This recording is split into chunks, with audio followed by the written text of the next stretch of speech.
Ito ang salpukang humantong sa pagkahulog ng isang shuttle ng Skyway sa Skyway noong linggo na madaling araw. Sa kuha ng CCTV, makikitang bago ang insidente, binabagtas ng shuttle ang bahagi ng Bikutan Taguig. Papalapit ng exit, sumulpot ang itim na SUV at sinalpok ang likuran ng shuttle.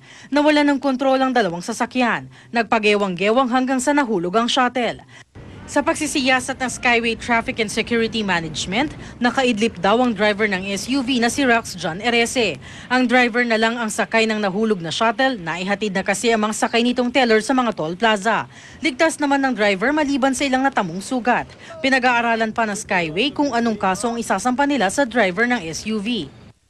Hindi ito ang unang pagkakataong may nahulog na sasakyan sa Skyway. December 16, 2013, 19 ang nasawi matapos mahulog sa Skyway ang bus ng Don Mariano Transit dahil sa mabilis na takbo nito. Dahil sa mga katulad na insidente, pag-uusapan ng Skyway kasama ang Toll Regulatory Board at Department of Public Works and Highways ang safety features ng kalsada.